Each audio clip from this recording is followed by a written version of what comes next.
Hello investors, welcome to YouTube channel पर पहली बार visit किया तो प्लीज़ सब्सक्राइब जरूर कर लेना।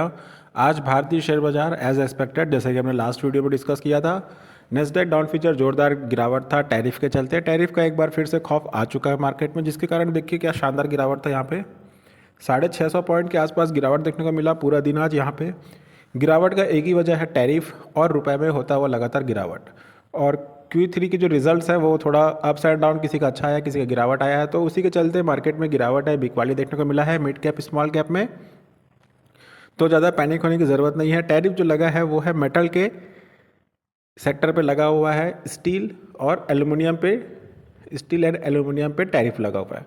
तो इस पे क्या होगा कि जैसे ही टैरिफ का जो न्यूज़ था वो आया हुआ है, लेकिन उसके जवाब में हमारे जो स्टील सेक्रेटरी है उनका भी रिप्लाई आ चुका है कि इससे ज़्यादा कोई फ़र्क नहीं पड़ने वाला इंडिया के मार्केट में, स्टील मार्केट पे, क्योंकि लास्ट ईयर में इंडिया ने 47 मिलियन टन स्टील प्रोड्यूस किया है।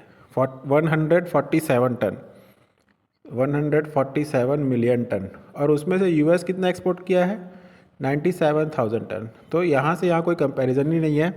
तो इससे ज़्यादा कुछ इम्पैक्ट पड़ने वाला नहीं है। हालांकि थोड़ा बहुत घबराहट के कारण मार्केट ज़्यादा गिर गया, पैनिक होके ज़्यादा सेलिंग भी देखने को मिला मिड कैप स्मॉल कैप में, और सेलिंग तो लगातार चल रहा है, एफआई जो माल बेच रहा है, जिसके कारण मार्केट गिरा हुआ है।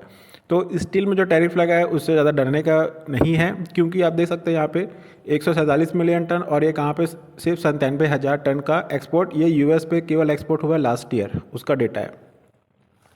इसलिए स्टील सेक्रेटरी ने बोल दिया कि ज़्यादा इम्पैक्ट नहीं पड़ने वाला इंडियन में स्टील मार्केट को। हाँ, लेकिन अभी जो एफआईस का जो सेलिंग है फरवरी के महीने में भी ऑलमोस्ट 10,000 पार हो चुका है। तो लगातार ये 5वां महीना जाने वाला है, और आज का चौथा दिन जो रेड इंडेक्सेस को देखने पे लग रहा है, सारे इंडेक्सेस लगभग रेड पे ही क्लोजिंग हुए हैं आज, क्योंकि जिस तरीके से गिरावट था, 600 पॉइंट के ऊपर का गिरावट, सारे के सारे पैनिक होके माल बेचा जा रहा है। और मेटल में तो लगभग 3% का गिरावट था मेटल इंडेक्स में ड्यूरिंग द मार्केट सेशन। तो वही है, थोड़ा सा अभी हो सकता है कल अच्छा खासा मोमेंटम देखने को मिल सकता है, क्योंकि ज़्यादा गिरावट अभी होने का चांस नहीं लग रहा है। रुपया भी अभी ऑलमोस्ट अपना ऑल टाइम लो पे आ चुका है 88। यहाँ से ये 90 तक का प्लान है जाने का। मतलब जो एक्सपर्ट्स होते हैं वो टारगेट दिए कि 90 तक जा सकता है। तो ऑलरेडी 88 पे पहुँच चुका है, 2 रुपये बचा है 90 पहुँचने के लिए। तो यहाँ से यहाँ जाएगा, ये ऐसा अनुमान लगाया गया है। तो जाने में कितना टाइम लेता है उस हिसाब से सेलिंग वगैरह कुछ रुकने का चांस होगा, या फिर सेलिंग वगैरह चलेगा। तो ये है हिसाब किताब। और एफआईस का जो सेलिंग है इसी पे ही डिपेंड करेगा कि क्या है। अगर ये स्टेबल होगा तो रुकेगा, नहीं तो और बिकेगा। ठीक है, ऑलमोस्ट 30% से ऊपर का गिरावट आप देख चुके हैं रुपीज़ पे। तो यहाँ से गिरावट अगर जब तक रहेगा तब तक सेलिंग चलता रहेगा। तो प्रिपेयर होकर रहिएगा और अच्छे से होल्ड करके रखिए। ऑलमोस्ट जो पहले लिया होगा वो अभी भी प्रॉफिट पे अच्छा खासा बैठा होगा, क्योंकि हमने इतने सारे डाउनफॉल देख चुके हैं ऑलरेडी मार्केट पे। इतने बड़े बड़े बैंक के क्राइसिस देखे, मामले देखे, कोरोना का काल देखा, फिर उसके बाद मामले भी देखे, हिडनबर्ग और अडानी वाला। इतना गिरावट के बाद बोल रहे थे कि 2024 में पैसा नहीं बनेगा, लेकिन 2024 में जो जोरदार पैसा बना लोगों का। उसके बाद भी 2025 में भी ऐसा ही बोला जा रहा है, कयास लगा जा रहा है कि 2025 में हो सकता है कि पैसा ना बने। किसी का प्रोडक्शन कुछ काम नहीं करता, जब मार्केट चलता है तो वो अपने धुन पे चलता है। कुछ न्यूज़ वगैरह एक आध मिल जाएगा, फिर देखिएगा क्या शानदार रिकवरी देखने को मिलेगा। तो कुछ इंडेक्सेस वगैरह चेक कर लेते हैं। सेंसेक्स देखिए गिरावट गिरावट गिरावट। Small cap Nifty small cap 250 में भी गिरावट, 100 में गिरावट, 200 500 मिड कैप में भी गिरावट, और स्मॉल कैप में भी अच्छा खासा गिरावट है। तो नो डाउट बिकवाली देखने को मिला है स्मॉल कैप मिड कैप में।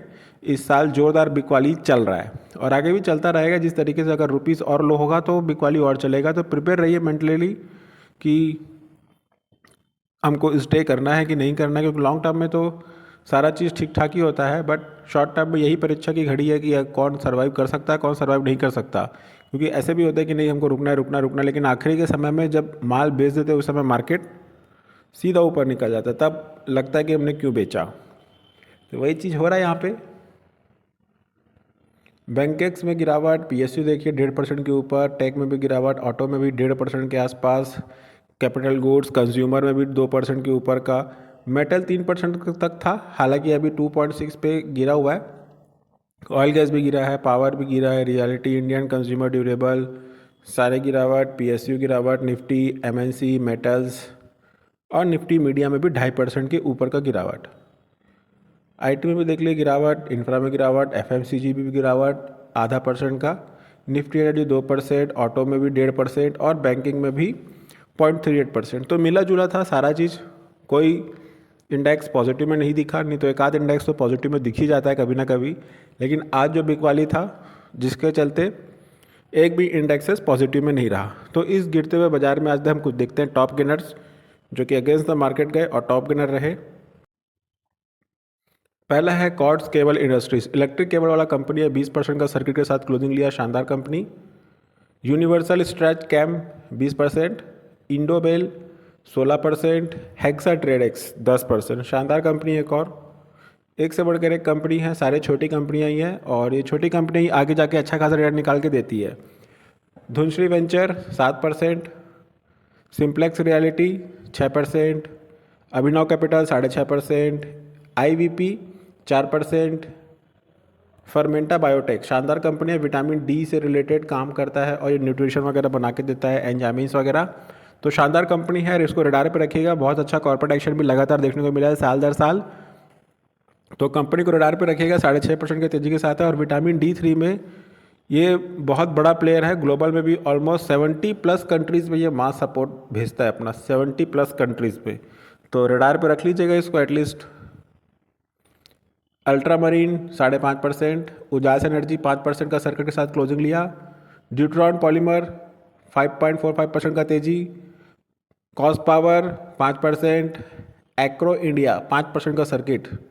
नेक्स्ट है contra engineering 5%, Everest organic 5%, Zinka logistic 5% के क्लोजिंग के साथ बंद हुआ। हाल ही की लिस्टेड कंपनी है, अभी जस्ट लिस्ट हुआ, लॉजिस्टिक वाला बिजनेस है, शानदार है, ट्रांसपोर्टेशन का बहुत बड़ा नेटवर्क है, ट्रक से रिलेटेड जीपीएस वगैरह से अच्छा खासा सॉल्यूशन देता है, ट्रैकिंग सिस्टम है। नेक्स्ट है मैग्नोप्लास्टिक 4.95% का बढ़िया तेजी। अगला है एरेक्स इंडस्ट्रीज 4.93% के तेजी के साथ क्लोजिंग लिया। तो ये कुछ स्टॉक रहे जो कि 4% से ऊपर रहे आज गिरते हुए मार्केट पे। वीडियो में दी हुई जानकारी अच्छा लगा तो वीडियो को लाइक शेयर सब्सक्राइब जरूर करना। There is no recommendation to buy the stock, this video educational purpose. Thanks for watching.